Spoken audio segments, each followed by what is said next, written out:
Find our lowest car insurance price online, guaranteed. Rain will persist in eastern coastal counties for a time tonight, with drier conditions expected elsewhere. Lows of 4 to 7 degrees. And now you're up to date on News Talk. The Football Show on Off the Ball. With Paddy Power, the greatest football partnership since Duff and Heskey. I'm prepared to do anything I can to play for my country again. Do it then. What about your start to the game? It wasn't bad, was it?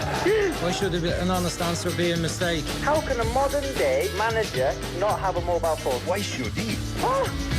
Now Madison with another corner kick for Leicester City. He plays it towards the near post this time and it's into the net. A really horrible deflection. It came out to Soyuncu, who manages to stick it in the net. Pass by Ita.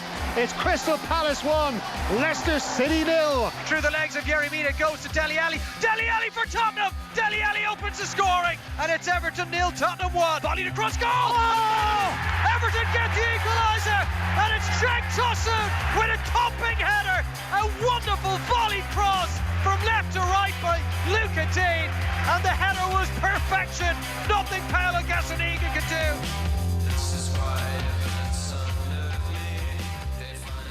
Yes, and welcome along. It is the Football Show. It's Richie McCormick here with you. It's been another one of those weeks in the Premier League, another one of those weekends where sadly talk of VAR dominates, and the horrific injury suffered by Andre Gomes during yesterday's 1-1 draw between Everton and Tottenham at Goodison Park. We're going to hear from David Meyler and co, who were there on commentary for that game, and get further reaction to the FAI Cup Final as well, during which Shamrock Rovers prevailed on penalties against Dundalk at the Aviva Stadium in front of a crowd north of 30-odd thousand. But Pat Nevin joins us on the line this evening. Good evening, Pat.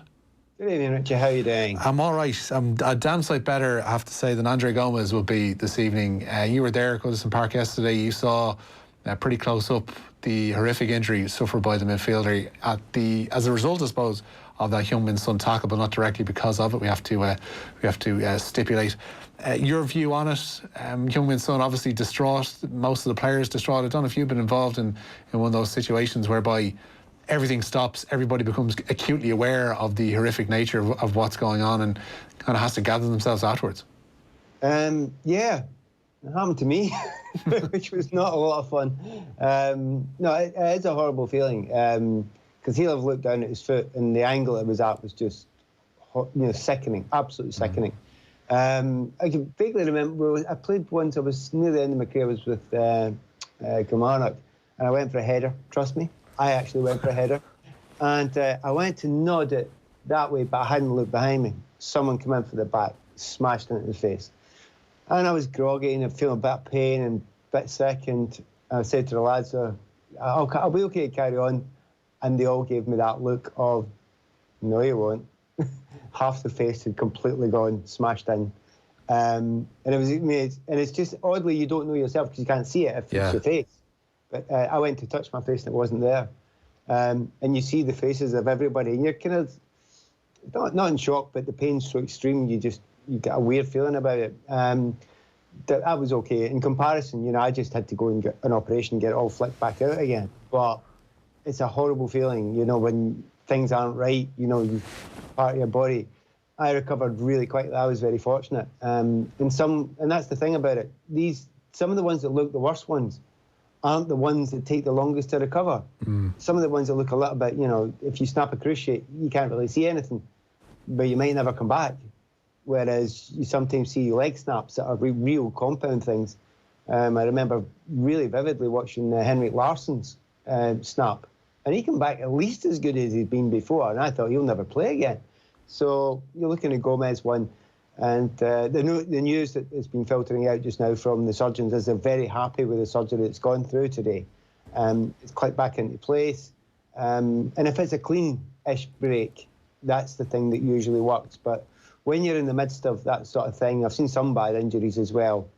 It is horrible, and you do feel immediately for your friend or your colleague or even your opponent. There's also the big feeling with everybody, and you have to be honest about it. But for the grace of God, go I. It can happen to anyone, anytime. Doesn't need to be professional football. Every time you go out on a pitch, there's a possibility of that happening. And it's that kind of fear somewhere in the back of your mind. You can't live with that fear. You can't think about it all the time. but that didn't have to bring it back to your mind. And it was horrible. And as your build-up was saying there, Richie, I don't put any blame on Son. He did try to tackle and foul, without a doubt, Gomes. He did try and do that. And it was also done through a red mist, because he'd had a wee smack in the face before that, and he was angry about it.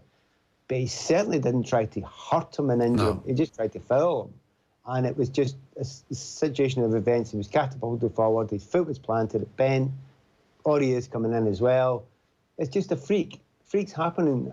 I don't know if you have come across anyone. I've still not come across anybody in the game, particularly players, who've said Son's a disgrace for doing that. I don't know anyone, and I wouldn't imagine anyone would think that, because that sort of tackle, everyone, and I mean everyone, has put in that sort of tackle. It was a frustrated challenge at a specific time of the game. I don't think anybody looking at it, and this isn't down to his reaction and the fact that the guy is distraught as he should be, because he's been involved in a situation like that. But again, nobody's looked at that and thought that, like, nobody wants to hang him basically because of this.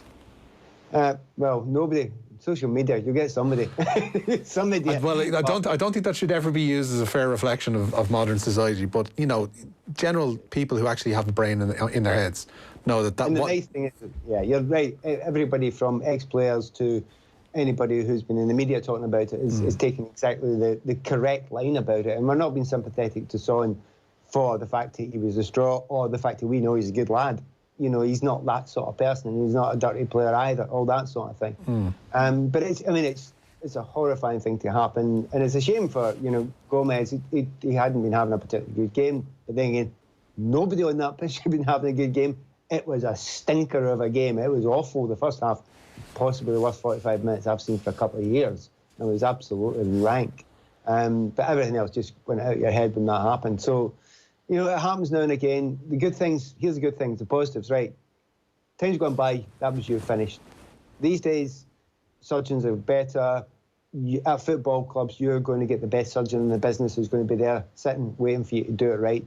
You will get the best recuperation that anybody could possibly get, because the money is there to throw it at you. So if it's going to happen to you, you're very fortunate if you're a professional footballer playing there. There were so many people around him so quickly.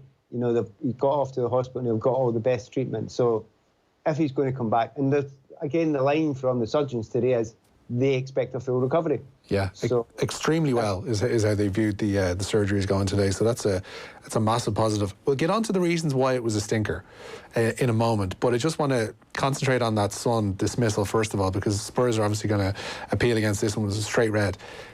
Martin Atkinson, the referee yesterday, initially goes to produce a yellow card from his pocket for Youngmin Son for that challenge. He produced it.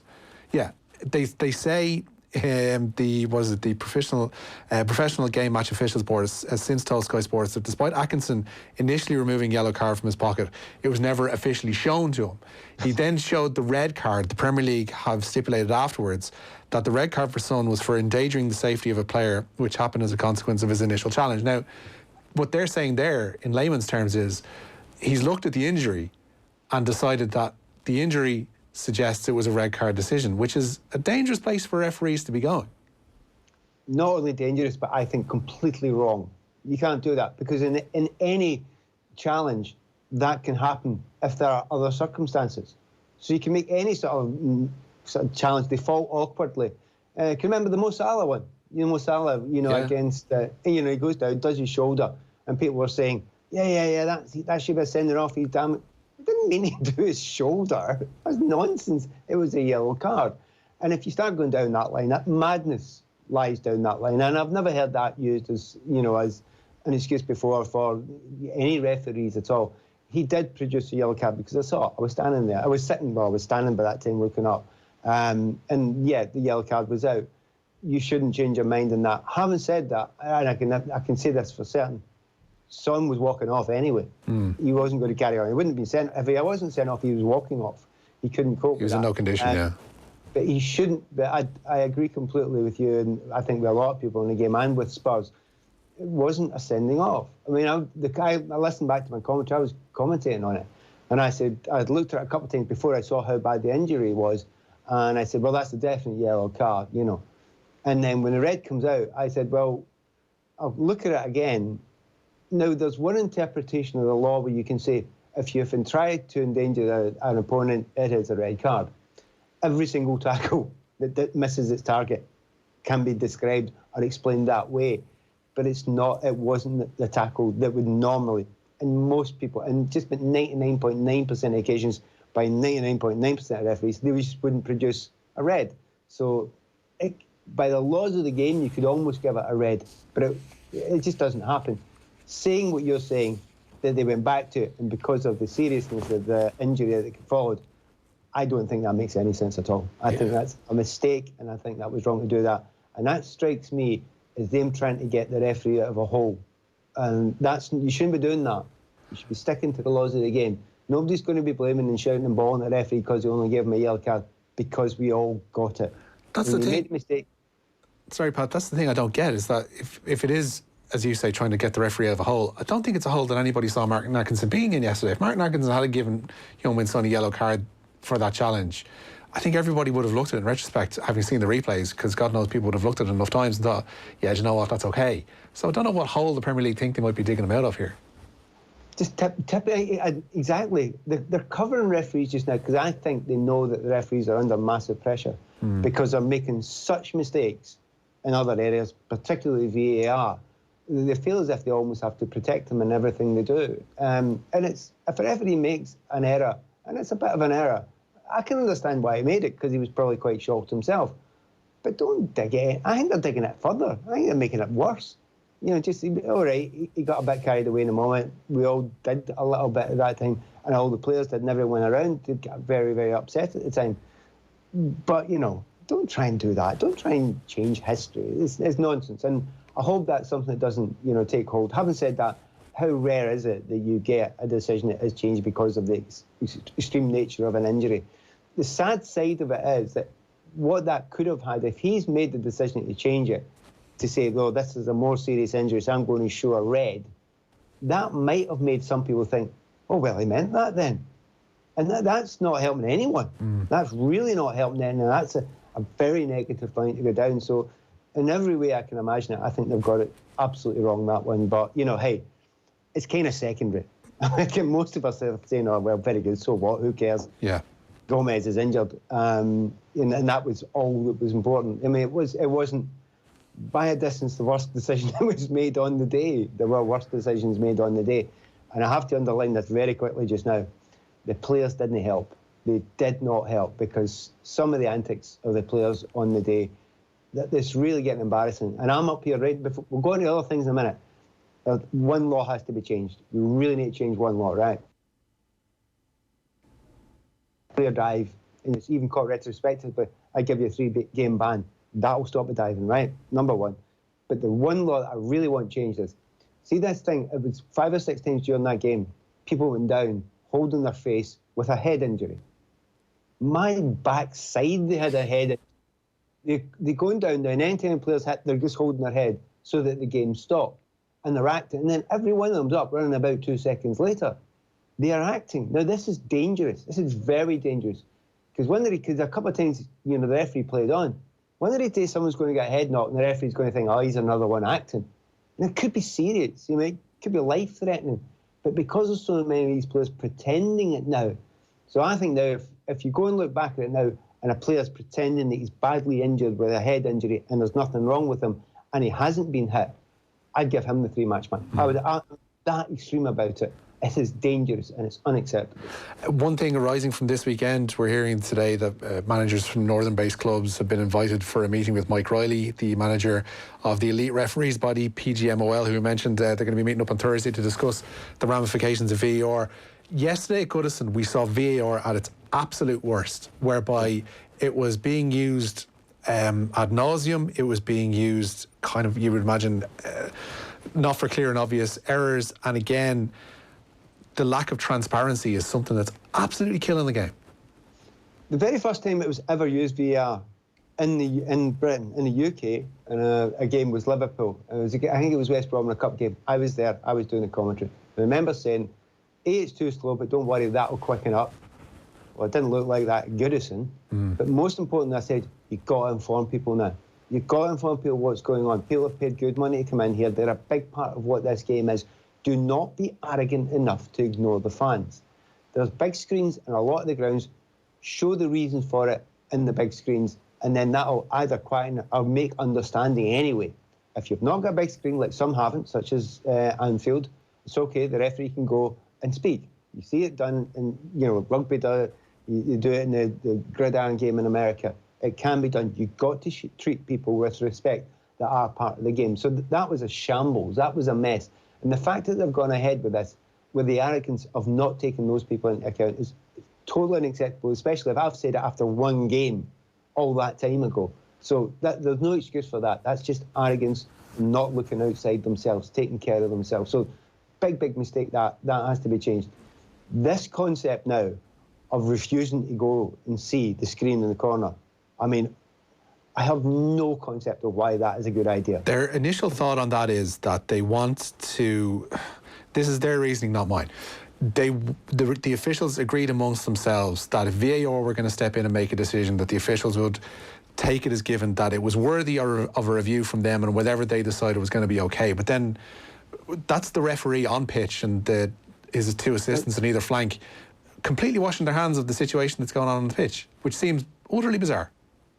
That's not logical. It's not logical, because the logic is it's clear and obvious. That's what you're looking for, right? Clear and obvious. If the decision's taken on that camera, taking 3 minutes, it ain't clear and obvious. Just it ain't clear and obvious. Referee, get over and look at it. That's it. And the minute there's something that's a debate between anybody there, you cannot then do it. If there's a debate, you cannot say it is clear and obvious. You've got to get the referee over and have a look at it, and you decide on the day. And we're all fine with that. It's okay. He still might make a mistake, but it's okay. The referee's going to be making that decision. It is now... They have made an absolute mess of it. And I'm a great advocate of VAR. I think we need it. I think it's important. Remember, in the midst of all this, we're all getting really annoyed. It's getting most of them right.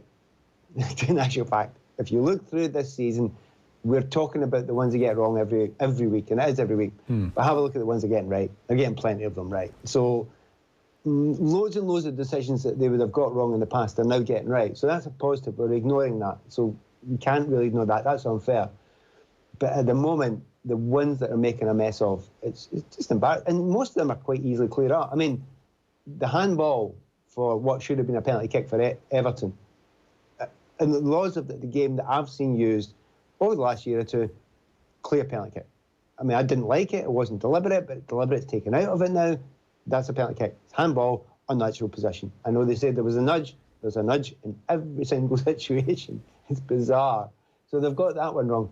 Also, the penalty kick that should have been given when Richarlison was taken out of the play as well. No idea. Now, I'm not being an Evertonian against Spurs. Given the other way, I was saying there was exactly the same things up the other end, but it was silly.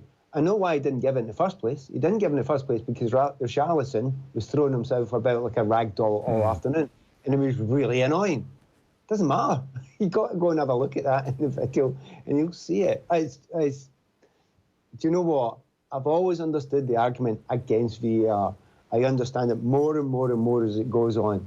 But I'd be gutted if we ditch it now because of the inadequacy of the official. I don't think we've come far enough down the road that I don't think we're in a ditching scenario. I think there's a few people do. I know. There's a few people, and a few people describing it as Brexit. But it'd be along with. I go with what your former teammate Martin Keown was saying on Match of the Day 2 last night, which is along the lines of what you're pointing out there. Is that rugby, and even we saw it last night. Like our women's hockey side are involved in an Olympic qualifier with Canada, and the very last penalty stroke of a shootout, where Ireland think they'd already qualified for the Olympics, is brought back to a video review. And we get to see the video reviewer, we get to see her have her conversation with the on-pitch referee, and there's a transparency about it all, whereby even if we don't necessarily come off the better of the decision, we have to respect it because we've heard their reasonings for these things. And it's the same with rugby. You hear the conversation, the back and forth, say between like Jerome Garces and whoever's up in the booth on Saturday morning in the Rugby World Cup final. You know what's going on. With Premier League, we're in a position watching it on TV that even fans in the stadium, who are the ones that you're supposed to be pleasing the most, aren't in a position whereby we get to see the replays. But the fans in the stadium aren't seeing the replays. The fans in the stadium aren't hearing any conversation. They're just left in this 3-minute void of nothingness, which is like completely letting the air out of the balloon in terms of atmosphere. It is arrogance. It's his arrogance towards the fans. How dare you treat them like that? I mean, I'm really angry about it. How dare you treat them like that when every other sport says... Now, I know the old argument. Well, there's two arguments. One, they've not all got video screens. Most of them have, and also you can talk. Right, that argument's gone. That doesn't exist, that argument. The other argument is, oh, you can't trust football fans. They'll get violent and they'll fight. Nonsense. You're more likely to get annoyed by not being given the information than you are to be given the information. And treating them with that lack of respect, it's just the insularity of it. And now that's something that has been the case within, officiating for years. It was a big, big thing in FIFA for years, and it always has been. You often get a feeling, as a player, FIFA hated the fact that footballers had to play football. They would have just liked to organise this sport with our officials, get the money in. Footballers just kind of get in the way, and the actual people that do it. And the fans were even lower down the pecking order than that. It's just too insular, and it's up to everyone. And it's fans, and it's ex-players, and it's everyone in the media like yourself. We've got to make a noise about this. We've got to say, you people have to listen to us. Your arrogance of thinking you know better than us is wrong. We in this situation know better than you, and we have done for a long time. We have to actually talk about the game itself, which seems almost, not secondary, but almost in third and fourth place in terms of what we need to talk about from yesterday. Goodison, neither of those sides are where they want to be at the minute, and I don't think either showed enough to suggest that they're going to be getting out of their current situation anytime soon.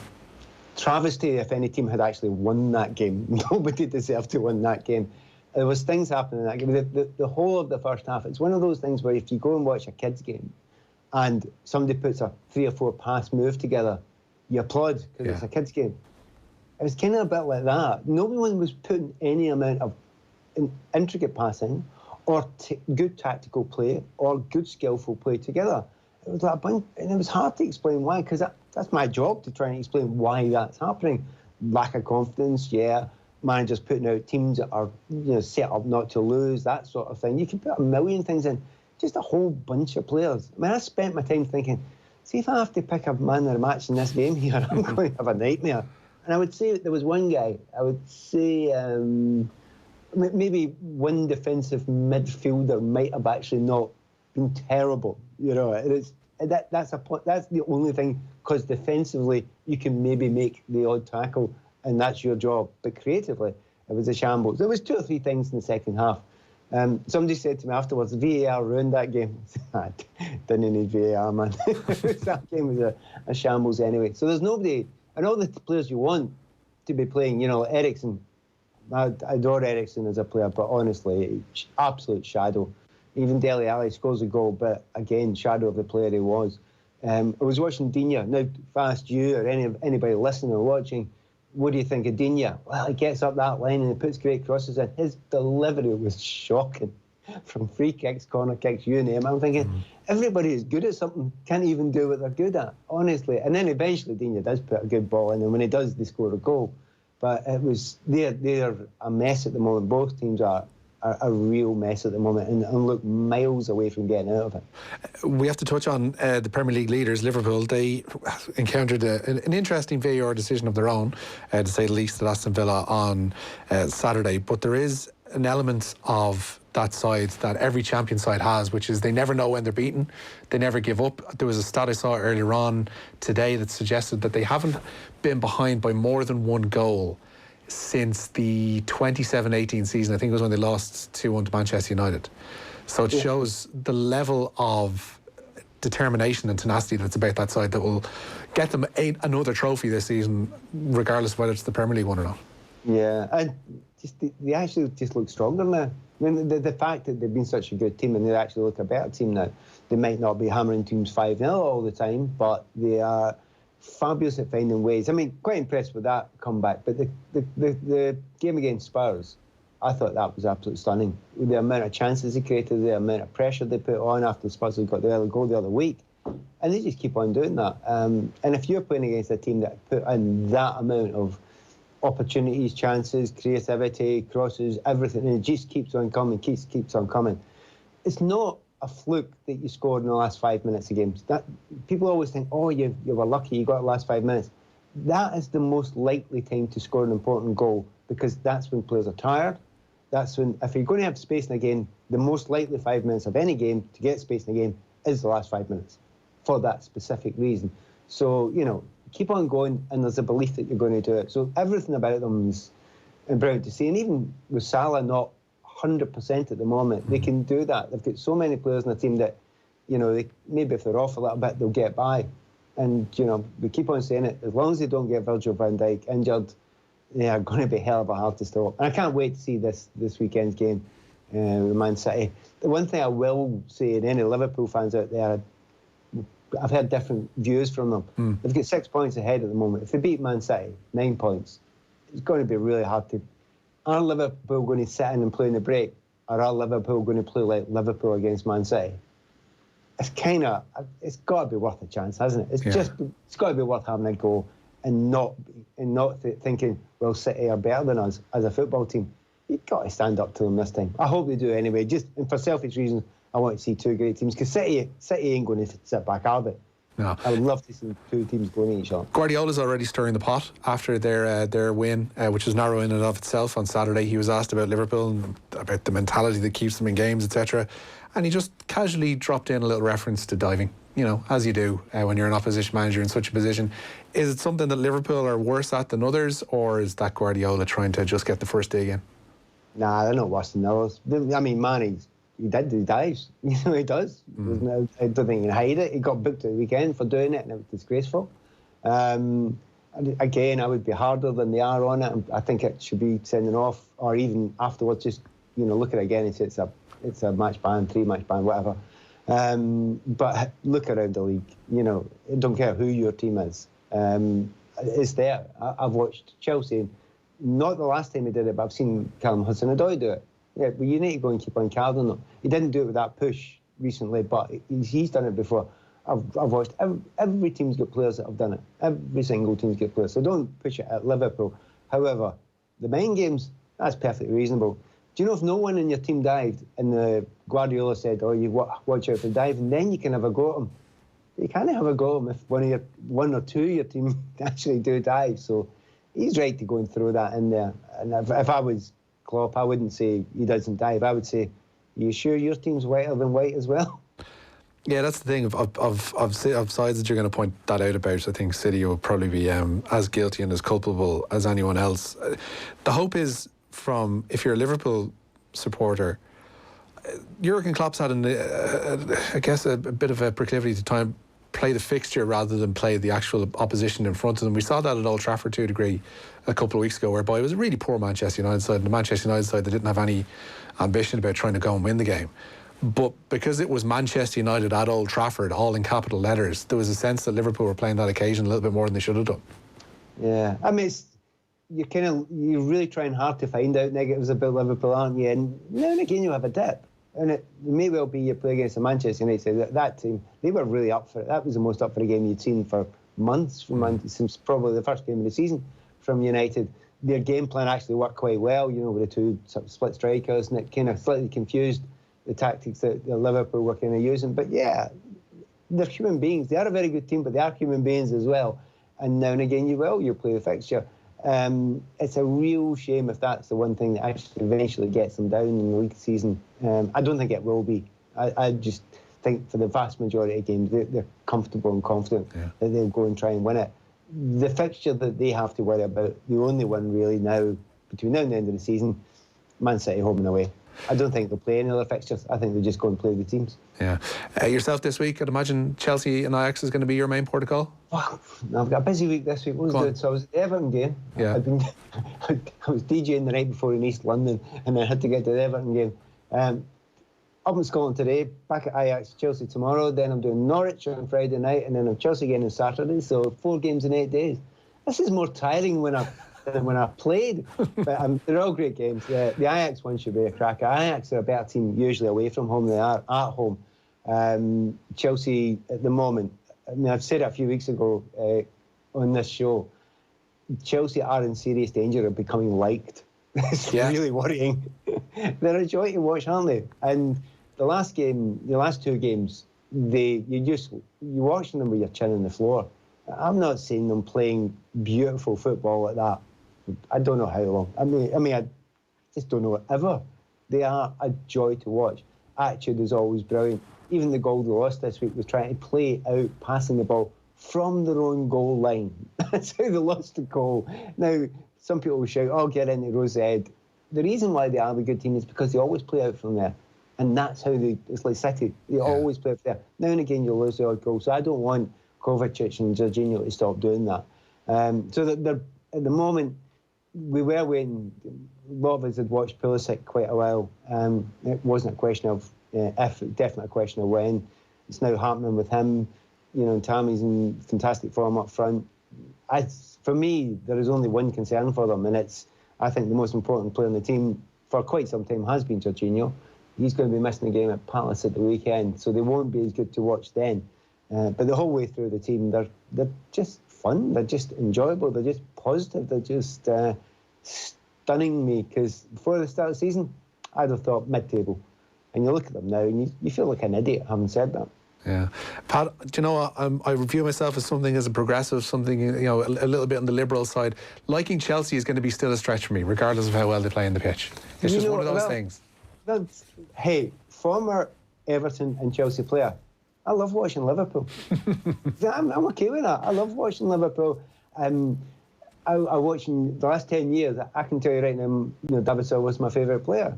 You got to put it behind you. You got to, you know, I understand that. I'll try, Pat, I'll try. That's all I can promise you is that I'll try. I'll give my best. Say, don't like Chelsea, enjoy their play. There we go. Possibly do that dichotomy, do it that way. It's a good way of putting it, Pat. Nevin, thanks very much. Football on Off the Ball. With Paddy Power, the greatest football partnership since Juff and Heskey. So you've got my watch, my hat, my coat and my favourite rugby shirt. Let's call it even. But sir, it's free. What? Your PRSI contribution entitles you to a free eye test at Specsavers and glasses from our €69 range. I'd better put my clothes back on. Quality, performance and reliability. Volkswagen commercial vehicles are vans that deliver. And until December 31st, they have offers to match. Upgrade bonuses of up to €4,000 across the range. From 0% HP finance. Leasing options from €56 per week with no deposit and maintenance included. It's time to grow your business with a new Volkswagen van. Take a 24-hour test drive at your local Volkswagen commercial vehicles dealer or visit volkswagenvans.ie and we'll come to you. T's and C's apply. Offer for business customers only. Finance is offered by Volkswagen Bank GmbH Branch Ireland, authorised by the Federal Financial Supervisory Authority in Germany and regulated by the Central Bank of Ireland for conduct of business rules. You lost your ticket. No problem. Can you describe it for me? It's a suit? Mm-hmm. Well, it's more of a jumpsuit, actually.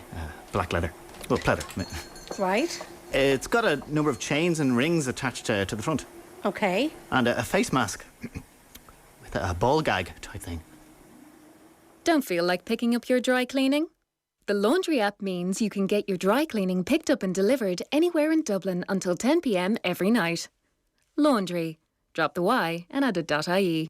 Have a great evening with itsforwomen.ie. Don't live your life on hold. Get a quote now at itsforwomen.ie and see why we're trusted by over 130,000 women in Ireland. Off the Ball. This is News Talk. Welcome back. Now, we've heard from Pat and Nevin, and we continue our Premier League coverage because David Meyler was with Dave McIntyre in Goodison Park yesterday. Yes, Dave and Daver, and the pair spoke after the game about the horrific injury to Andre Gomes and how difficult his return might just be. OK, David, first half, we won't talk about it. There was nothing of any consequence that took place. A lot to get through in the second half, and the vast majority of which surrounds VAR, unfortunately. There were some decisions today that VAR checked and didn't give Everton's way in particular, which we thought they should have got. Then there are a couple of incidents that we felt should have been checked and weren't checked. In its current guise, there must be serious doubts about VAR and the way we are reaching calls or not getting to them at all. Especially if you're an Everton, fan or player. They obviously had the decision last week go against them, and then today there's 2-3 incidents. We could talk about the handball first with Ali. I think that's a penalty. His hand is above his head, hits his hand. It's not like whether or not Mina is going to get on the end of it. His hand is still in an unnatural position, and it's a handball. Then there's the incident where Ricarlison turns Davison Sanchez inside the box. To me, he takes a swipe at him, pulls him down. Martin Atkinson doesn't give anything. It goes on, but see, the problem is I don't know if that's being checked. Is Martin Atkinson going to be told, look, you've missed this, go back? there's just so much. And then, obviously there's the unfortunate injury to Andre Gomes, which is never nice to see. But then, like Son, I believe, Son came in to tackle him, and it's the way Son has sent him. He's gone into earlier, which has caused the injury. But then he's given him a red card. It's like, is that checked then? Like, that could have had serious repercussions for Tottenham, for example. If it had happened early in the game, they would have been unfairly down to 10 men. Also, I know we're not sure that Heung-min Son would have been in the right frame of mind to continue in the game anyway, given how upset he was by what had happened to Andre Gomes. But you're right. It's so unlike the TMO situation in rugby, whereby you can hear exactly what is being discussed between the referee and the television match official. So whether or not you agree with the decision, you can hear exactly how they've reached that call. We're here in Goodison Park today, you and I were watching the monitor, we were looking at all the replays and the VAR checks, yet we're left bewildered by the ultimate decision. Yeah, but it's even that, the Ali handball, it's taken 4 or 5 minutes. It shouldn't take that long. Like, we have a monitor in front of us, I've seen it, and I said, it's a handball, it's a penalty. Like, rugby is not perfect, but they're a lot better than the way football is. And what's wrong with hearing what Martin Atkinson's saying? Do you know what I mean? It's almost as if we don't want to point the finger at someone to say you're wrong, but let's try and find a common ground that we can hear the conversation between Martin Atkinson and Stockley Park, whatever that is it a penalty? What do you think? I think it might be a foul. And then it's just, then at least once they make a decision, there's a bit more you kind of understand. Whereas at the moment we're sitting here and we don't know why it wasn't given. We don't know, like you had said on co-commentary at the time that you felt it was a foul. It might have been a foul, but then if it's a foul, then surely Spurs have a free kick. It doesn't go for a corner. So there's just so much inconsistencies, and I feel Everton have really been hard done by today. We see in the case of UEFA and FIFA, the referee, if the VAR assistant feels that there's a case to be at least looked at, the referee's called over to the side of the pitch and a monitor is presented to him, and then the referee ultimately makes the call, which is in a way similar to what happens in rugby, because the referee will be in conversation with the TMO, but he's also looking at the big screen in the corner of the field as well and can come to his own conclusions. Is that something that should be looked at from a Premier League point of view, that it's not done remotely like it is, say, in the NFL, or it's done here, that you look at a monitor and the referee then can actually see for himself what's being looked at? Yeah, 100%. Like, these people who are in the different areas in Stockley Park, wherever it is, they're all referees as well. Surely they're all mates, so they're obviously trying, like, I would think, this is my own opinion, that surely they're trying to help one another out and say, look, you might have gotten that one wrong, I think that's a penalty. And then surely you have enough respect in your mate to say, yeah, okay, then I'm with you. But there should be a monitor at the side of the pitch. Like, the length of time it's taking for Martin Atkinson to get the decision through, or whatever the conversation he's having with someone, surely he can walk over to the side of the pitch and check a monitor and just, have the various different angles. It's the Premier League, there's more TVs here nowadays, the coverage is phenomenal, everything's available to them. He can surely look at a screen and say, I believe it's this. And at least then, if he gets it wrong, at least we can hold our hands up and say, do you know what, he's actually looked at it, in his opinion that is a penalty, or it's not a penalty, or if that's a foul, that's not a foul. But at the moment it's completely up in the air. Nobody knows what exactly is going on. Finally, like when it comes to goal line technology, it's either a goal or it's not. The referee's wristwatch buzzes, it's black or white. When it comes to offside, almost all of the time, there was one or two decisions, but generally 9 out of 10 the technology shows you. Firmino one was an odd one. Technology shows us that he's either offside or he's not. Do you believe in the premise of VAR, or would you like to see the system scrapped and boiled down to just those black or white decisions that are no longer open to interpretation? I do like VAR for certain instances, because it gets you the correct decision. If it gets you the correct decision. If it gets you the correct decision. Now, if you remember back to the goal Chelsea scored, I can't remember who it was against now, it might have been Norwich or something, where it was 35 seconds previous Mason Mount was offside. That then is coming too long. To me then, the linesman has missed it. That's just a human error. It's unfortunate. The speed of football is just too fast for them to keep up all the time. But to answer your question, I would like VAR to stay, but I want it sharpened up. There has to be more. We have to know what we're using, or what they're using. We have to know what the structure is. At the moment, it's too all over this place. Thanks, David. No problem. Thank you. Dave and David there, Meyler and McIntyre at Goodison Park after Everton's 1-1 draw with Tottenham. Stephen Doyle was on commentary for us in the early game yesterday between Crystal Palace and Leicester City, in which James McCarthy came off the bench for his 7th appearance this season. And after the game, the Irish midfielder spoke to Stephen about his return to football after a long injury absence of his own. Irish midfielder James McCarthy, well look, it's been a while since we've seen you around the Irish setup. Obviously that's down to just really unfortunate run of injuries you've had. Yeah. It's been great to see you get some game time over the last few weeks. How have you felt yourself just from a physical perspective? Yeah, it's getting there now, to be honest. Feeling good, training every day, and it's just about when I get my chance I need to take it. You got out there today. I know obviously it was a tough game to come into. Leicester City were really on the front foot throughout the 90 minutes. How did you feel you did yourself? You did get a couple of touches in there.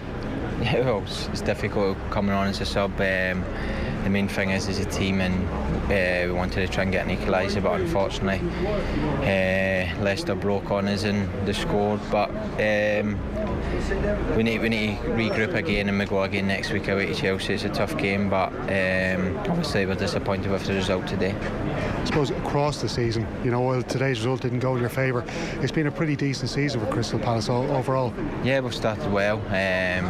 We need to make sure we get back to winning ways as soon as possible. Obviously it's a tough league, and the games are coming thick and fast. Obviously an international break coming up, but we've got a big game away to Chelsea, and we need to go there and try and address a few things. You played the full game against West Ham there recently out in the the London Stadium, I should say, but you played pretty well. You must have been pretty happy with that performance as well. Yeah, as I say, it's just nice to play. It's been a long time, and it was nice to get 80 odd minutes, but the team's done well, and obviously as a squad, when the chance comes, then I need to hopefully try and take it and try and stay in the team. But as I say, the team's doing well, and when I get a chance, then hopefully I can take it and try and stay in. Are you on a particular plan now, which is regard the amount of minutes that you can play over a particular amount of games? No, not so much. As I say, I'm training every day, and I feel good, and as I say, it's nice to be back out there and getting minutes here and there. But as I say, it's about building up these minutes and trying making sure I can get a consistent run in the team. Yeah, because does it take a while maybe for you to get out of the pitch, get used to kind of taking challenges, and you took a heavy one there this afternoon? Yeah, well, it's part and parcel of the game, and I feel good, as I say, and I'm training day in, day out, and as I said, when the chance comes, then hopefully I can take it. I believe Mick McCarthy was in touch with you. Yeah, he's been in touch a few times. Obviously he's saying to me I need to get playing week in, week out, and as I say, the most important thing just now is just getting back to playing week in, week out with a club, and then international take care of itself. Is it nice though to know that Mick does have you in mind? Yeah, it's just always nice when the manager rings up and makes sure everything's going well, and wants you to be playing week in, week out, and get back to playing regular games, and then as I say, that'll take care of itself in international football.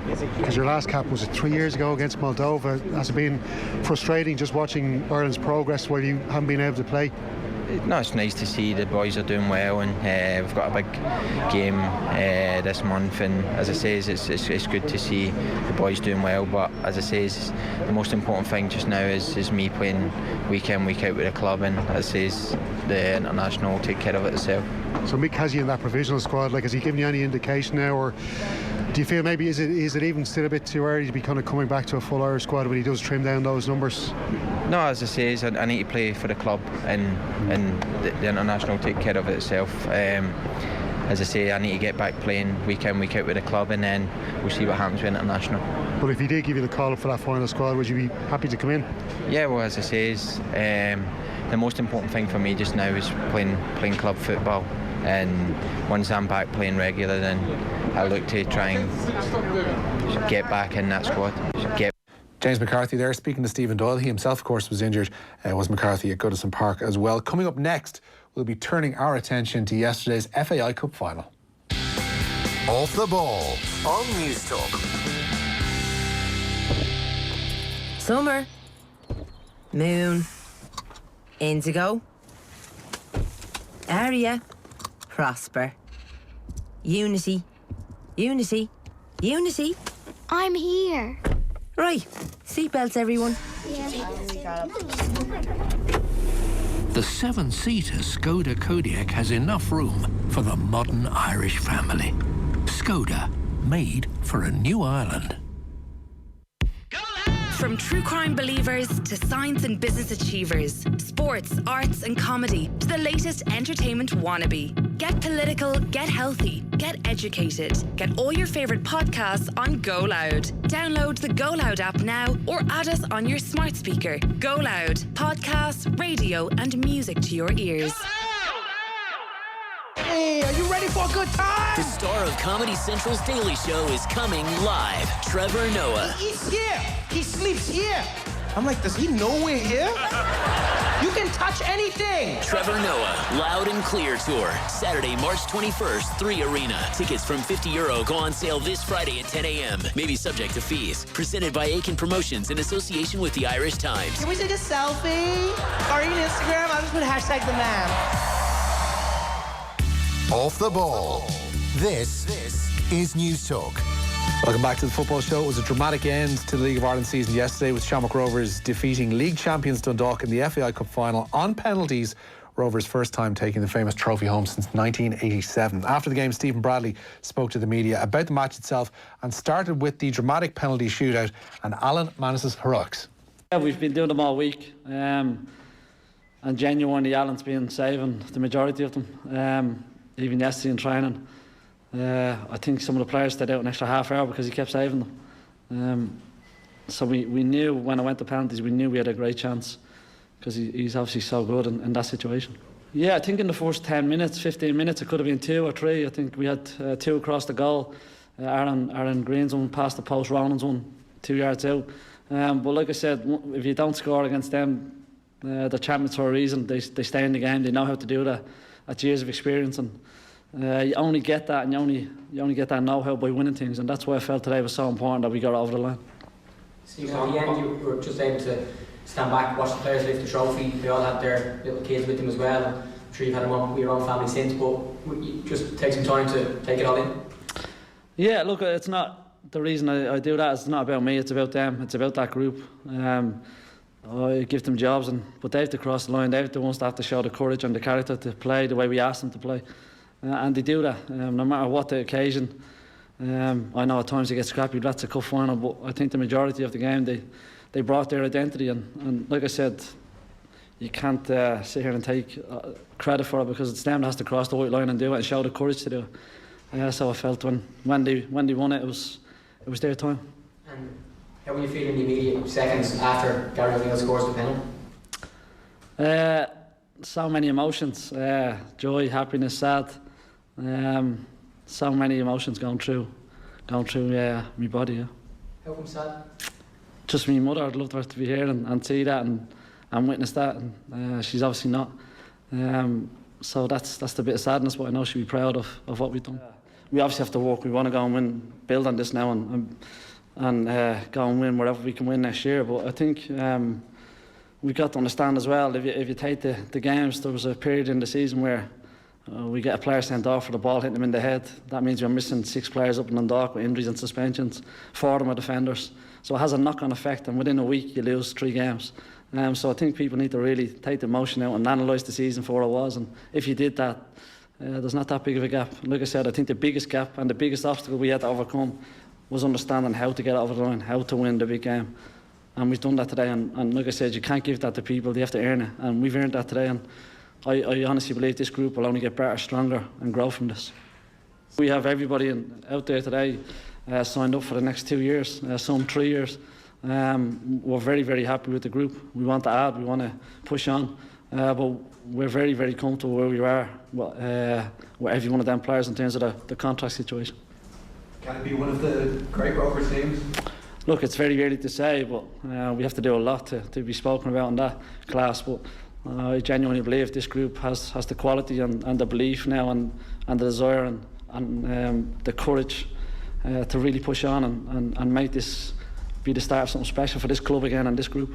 Honestly, unbelievable credit must go to the board and people like Steve McPhail who have when we sat down from day one and we had a plan, we knew it wasn't a quick fix. We knew it's not about just getting a team, it's about changing the culture and getting this club back where it belongs, and not just getting it back for a night, getting it back that we can sustain success.